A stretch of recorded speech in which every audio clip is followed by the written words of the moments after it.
I mean, I lived on a ranch for 6 months.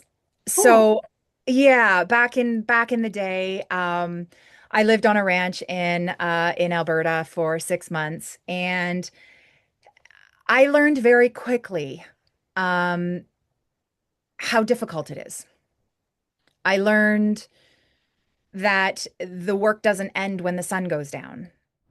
Welcome to Survive the Shows. welcome everyone to this exciting interview segment here at Survivor Shows. I'm Desiree, and today we have the pleasure of sitting down with Kate Drummond, star, yeah, star of the TV show Crossroad Springs. Join us as we delve into Kate's insights into her character and the challenges of filming Crossroad Springs. Thank you for being here with us, Kate. Thank you for having me. It's nice to see you again. Yeah, for me too, it's a pleasure. So, when you first read the script for Crossroad Springs, which passage made you think, I want to be that part of it? You get a feeling right away when something fits your heart. And for me, it just felt like, that cozy sweatshirt that you put on. It was everything that I love. It was the outdoors and family and, farm life, ranch life, community, faith. It was everything that felt right to me. And I really loved this character of Aunt Amy because she's such a strong female sort of matriarch in the family, although she is single and has no children of her own. And so I really loved that aspect. I loved the character, I loved the story development of it, and I just loved the fact that it talked about family in a way that, it's not always families are challenging, families are difficult, families go through their ups and downs and their misunderstandings, and I liked that it touched on that it was honest about that, and in as much as it could be for a television show. So, yeah, it just felt right. Yes. And can you describe in your own words who Aunt Amy is and what her place is within the Hamilton family? So Aunt Amy is Willis's sister. So Willis is played by Sean Johnston of Heartland, who I adore and have worked with before on Heartland. Yeah. And so Aunt Amy is sort of the heart and the positivity and the nurturing energy of the ranch, whereas Willis, my brother, is the worker, there's a lot of hard work and grit and that side of the ranching life that is so very, very difficult in reality. Um, and so Aunt Amy sort of keeps people happy, tries to, keeps people fed, loves the animals, loves her brother and loves her niece and nephew with such ferocity, because they are all she has at this moment. Willis and James and Janet are her family. And so her role is it's funny because originally when I read the script, I thought, oh, my niece and nephew are going to be significantly younger, and I will be this sort of older matriarch. But as it turned out, I'm kind of the cool aunt. I'm kind of the fun aunt that they can always come to for an honest dose of advice, a hug. Um, I will always support them and want them to be the best versions of themselves, even if that means it's against what Willis wants. And so that's where Amy sort of has to walk a very, very careful line in the family. Um, what's non-negotiable is her love for her family. That Yeah. is a non-negotiable. It never wavers. Um, but she is always trying to make peace, make peace in the kingdom. Make sure that everyone's feeling heard and everyone is finding their place on the ranch. And it was Willis and Amy for a long time by themselves, and circumstances that brought James and Janet to spend more time on the ranch um, changed all the dynamics. And so it was challenging because there was a lot of tension between Willis and James, especially. And so that father-son tension, Amy is sort of navigating that as a caretaker and as a welcome energy on the ranch. She's sort of navigating all these really tense relationships, while also, having her own things that she's dealing with. So just because she's single and no children and this positive sort of heart of the Hamilton Ranch, she has some very, very deep needs and things in her own life that we will continue to explore through the telling of this story. And I think that's really wonderful. Yeah, great. And what emotional nuances did you want to bring to on Tammy that aren't explicit on the page of the script? I mean, Yeah, I was always fighting for Aunt Amy to have her strength. I didn't want her to come across as the woman who gets walked over, who is only there to please everybody else. I wanted her to have a backbone, and I wanted her to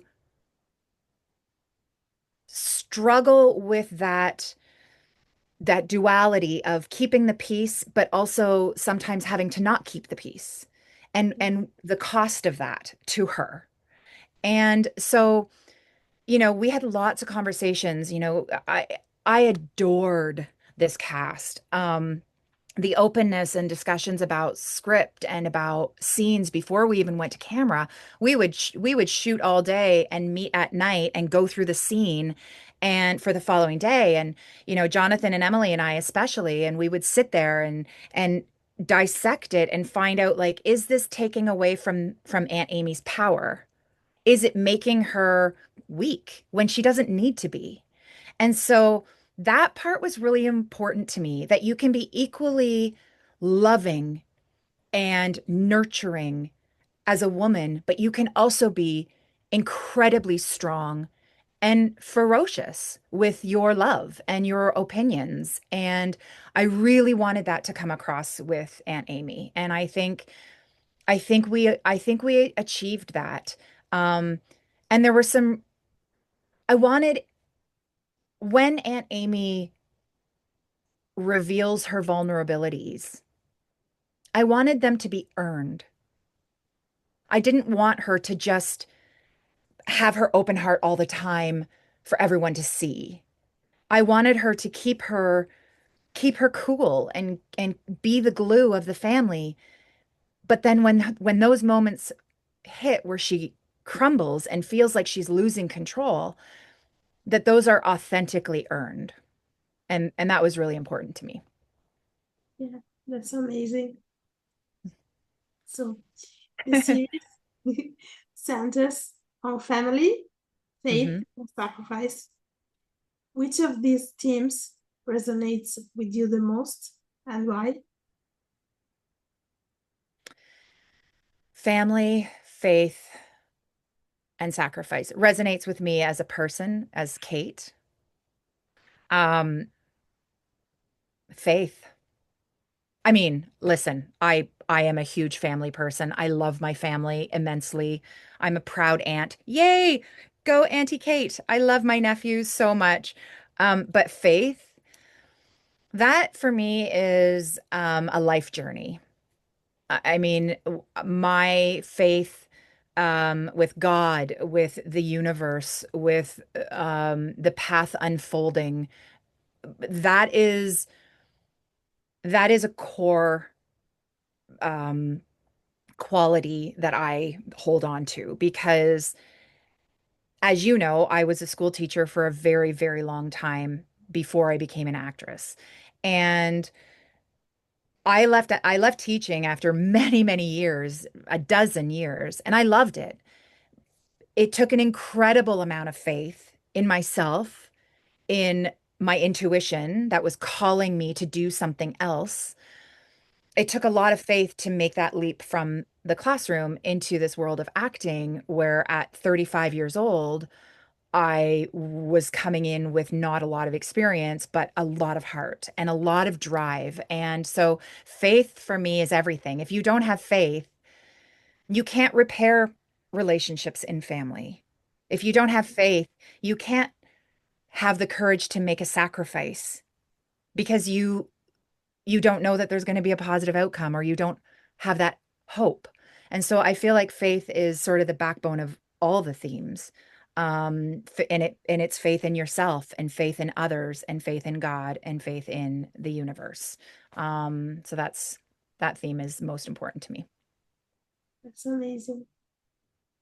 And how does the dynamic between Aunt Amy and uh, her her brother, Mhm. played by Shawn Johnston, different from her relationship with the grandchildren, James and Janet? So James and Janet are my niece and nephew, so not my grandchildren. Yeah, So, sorry, right. That's niece okay. and That nephew. would that would make me really, really old. So let's simmer Yeah, I'm down. sorry. Let's I'm simmer sorry. down. Um, um, my, I think it's with, I look at the relationships in my own life, and my relationship with my brother is very different than the relationship I have with my niece and my two nephews. Um, you're more in a leadership role with Aunt Amy is more in a sort of a leadership guiding role with James and Janet. Willis is stubborn. So Aunt Amy is often, bumping up against Willis. They want the same thing, but Willis doesn't like to be told what to do. Willis doesn't want to take the help. Willis doesn't want to be nurtured. And so Aunt Amy that relationship feels a little bit more um, distant, but it's not. It's hard to explain. It's real. It's what happens when you live with family for a long period of time and you get on each other's nerves and you don't always see eye to eye. And with James and Janet returning to the ranch, Janet I've seen more often, obviously, than James being in Chicago, being a pastor. When they come, it's welcome. It's open arms and they want the love. They want that female maternal love and holding. They want that. Willis is tougher. So it was really, really fun because that's almost my life. Like that's me and my brother. My brother, I'm all in my real life. I'm always trying to, I hug him hard and he's like, "Oh, get away." And then my nephews are like, "Auntie Kate." I mean, they're not anymore because they're getting older and they're too cool for school. But my brother, like I am that person in real life. So, I mean, I think the relationships they ring true to how they actually are in reality. Yeah, great. And was there a scene or a sequence in Crossroad Springs that was particularly difficult to shot emotionally or technically? And how did you handle it? I don't think any of the scenes were difficult. Okay. And by that I mean, listen, as an actor, there will always be scenes that ask you to be super courageous and ask you to go to these places in your heart that sometimes are guarded. So by difficult being that, yes, there were a number of scenes where when I woke up in the morning, I thought, okay, be brave. You can be brave with your heart and your voice today. And it's important. You're serving the story of Crossroad Springs. You, the actor, are serving a story. So there were a couple of scenes I can think of immediately. I mean, there were a lot of scenes. So, I mean, the ones that jump out at me as being sort of emotionally taking me out of my comfort zone a little bit. Um, so I've always loved singing. I've loved singing. I loved that part of being a teacher. I loved singing to my kids all the time, and they accepted me for how I sung. And I grew up thinking I couldn't sing because, someone says something like, "Ooh, my ears hurt. Stop singing." And then you take that on as a little kid, and then it shuts you down. And so I've always been really self-conscious about my voice and about singing. And this particular character, Aunt Amy, sings. And so there was a scene following quite a heated situation where Aunt Amy is tired and overwhelmed. And it's one of those moments where we find that she's vulnerable, her guard is down, and she's just taking a moment. And in that scene, I have to sing a hymn. Oh, So two things were happening simultaneously. I was feeling all of this angst and turmoil inside, but then I was also at the same time being called to do something that I'm very self-conscious about, which is sing. And so Jonathan and we had worked the night before on singing. We had picked the songs and we had practiced, and he's phenomenal. And it was funny. It was like Eddie Vedder and the kindergarten teacher singing together, like do do do. It was so different. And I was like, oh my gosh, I can't believe him, you know. But then once we got into the scene and I connected with Jonathan because he's so open, it felt like the safest place in the world to be. And so I was able to let the sort of scene just sort of unfold as we were there together, and I was able to sing through emotion. And that for me was the most I would I say challenging, just because it called me out of a comfort zone that I know. And I wasn't sure how it was going to be. I had to sort of surrender to the scene and hope that the truth would come through in the performances. And I think because, Jonathan is such an incredible, strong scene partner, it made it so much more elevated. So that's great. And how did you work with the director and cast to find the right tone for the show's more intimate family scenes? ask that question again. How did you work with the director Okay. and your fellow cast members to find the right tone for the show's more intimate family scenes? Yeah, I think we were all seeking the same thing. We Yeah. all wanted this to feel real, and we wanted the tension to feel right and real, and we didn't want to gloss over things as a family. And so Marco was our director was wonderful. I mean, he probably rolled his eyes all the time because we were like, "Marco, we have a suggestion." And he'd be like, "No." I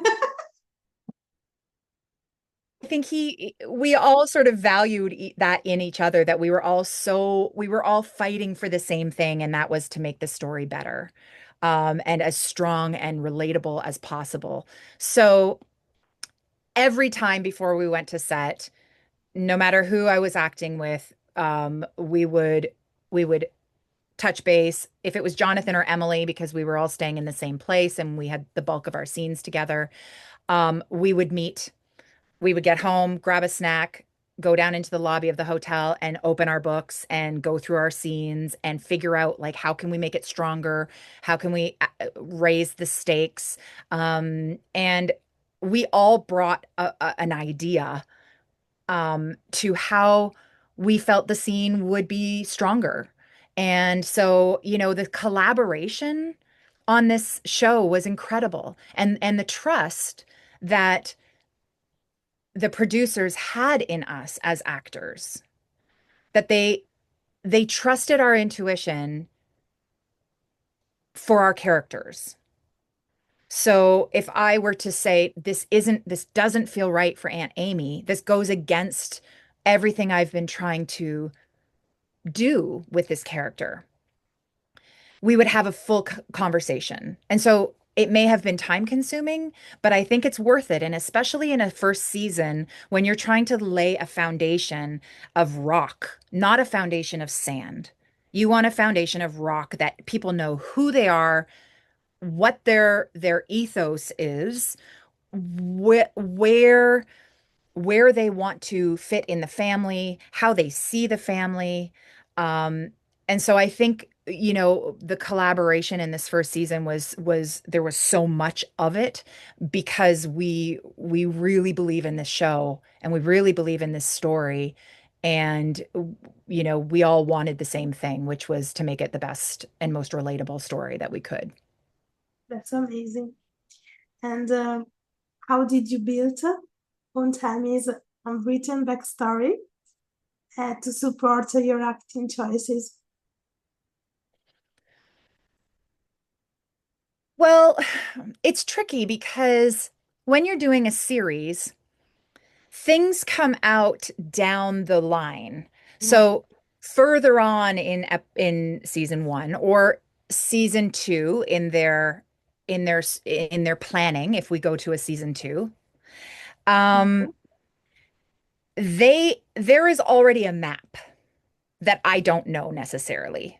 I know some things, so all I can do is make this moment, this scene, this day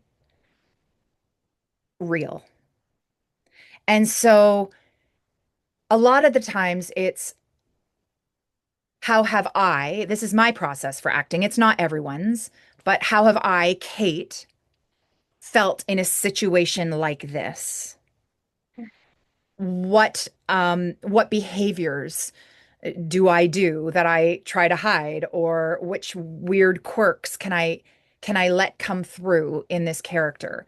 Um, Backstory, it's I'm a big fan of I do playlists. I do music playlists that I think the character would listen to. I do journal entries. But it will be about the current. It would be like, I can't believe the day it's been. Willis is so stubborn, and I write it as the character. And I find that as I do that, it just drops her in a little deeper so that Aunt Amy is me and I am Aunt Amy when I'm working.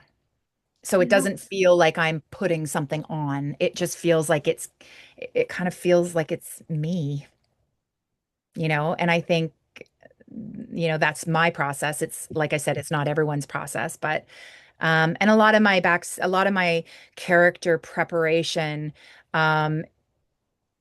is also just day to day in my life leading up to the shoot, where I try to observe the world. If I'm Aunt Amy, how does Aunt Amy see this scene, this situation? How does Aunt Amy drink her coffee? How does Aunt Amy put her boots on? How does Aunt Amy brush her hair? Like little things like that as humans, human behavior that is different for every character we play. So I really love getting into the intricacies of that, but it's not like it's a forced sit down and crunch the backstory and make it effort like lots of effort. It's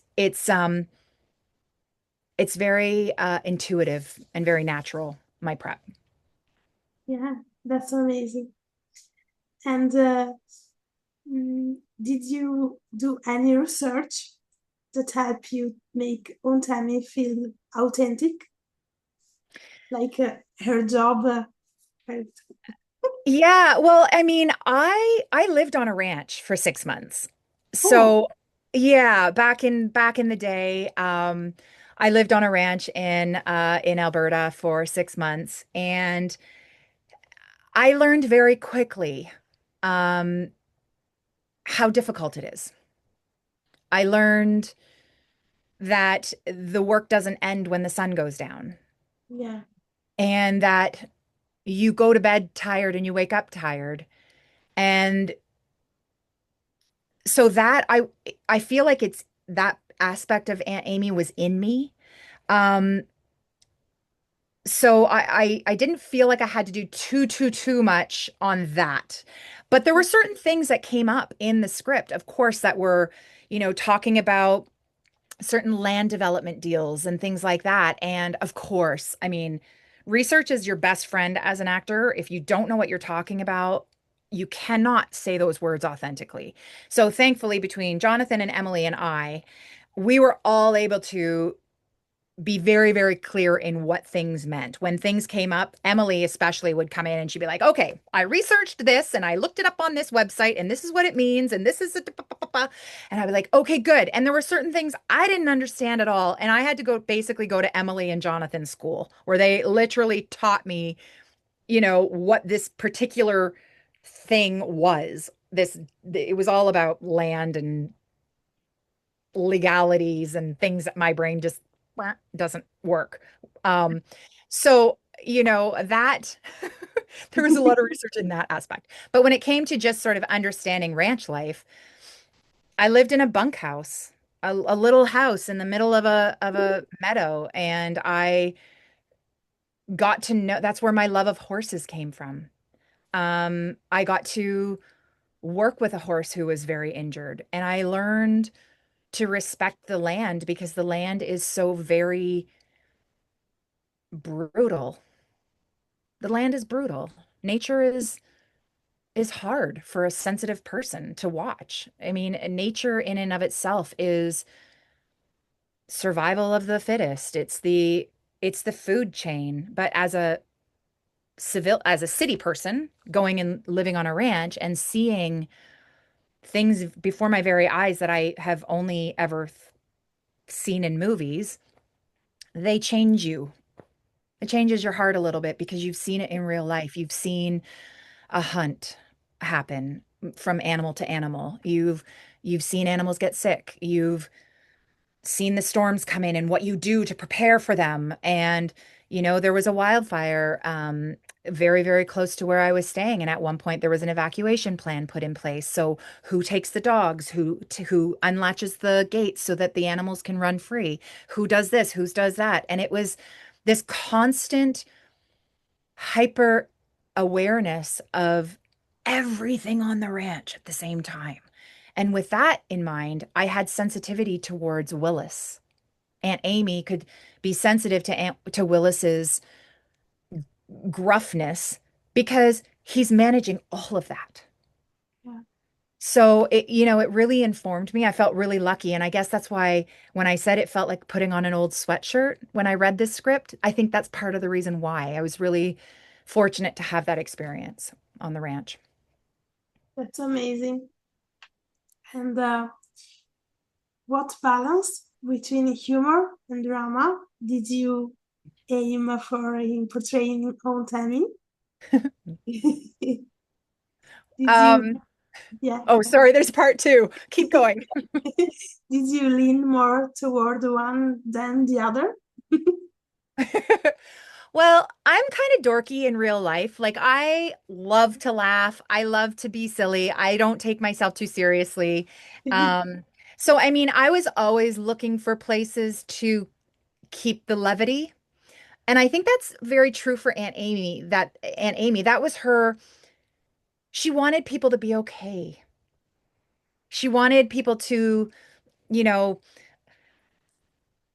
she's a peacekeeper. So wherever I could sort of get a little bit of quirky silliness in, I would. Um, whether or not that makes the final edit is out of my control, but definitely I love, love, love to bring that sort of quirky, silly side of me into any character I'm playing, whether it's a villain or it's, this is so lovely to play the role, a role that's not a villain.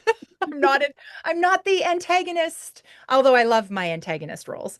But it's just nice to have that sort of freedom to be sort of like, ooh, Yeah. sort of bring that in. Um, so yeah.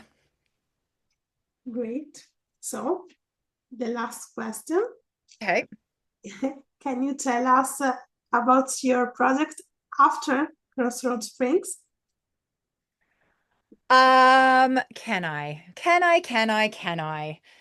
I I will as soon as I can. How's that? Okay. Um, Okay. yes.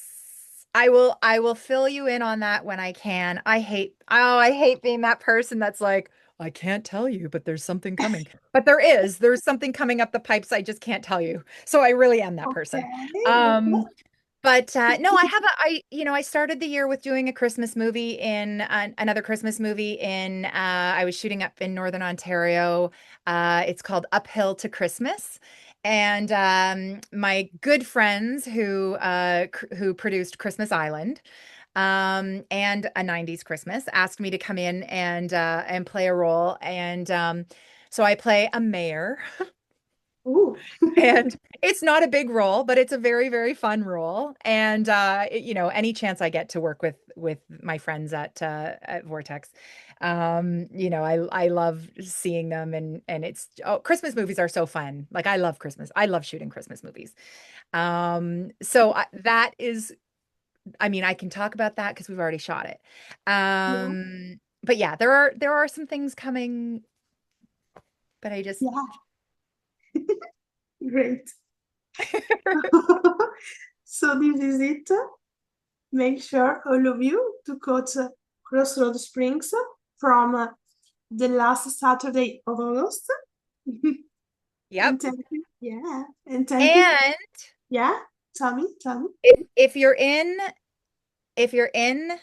the US, you'll be Mhm. seeing it on Pureflix and Great American. But if you're in Canada, for my Canuck friends, you can see it on Super Channel Heart and Home. And I have been doing some research, and for those of you who don't have it, I have been able to find it on different apps. So it's out there, and I will share little links and things like that on my Instagram. So Canada and the US are both getting it, but Canada's not getting it until September. That keep following Kate to know more about Canada. Thank you so much, Kate, to join Thank us you. today.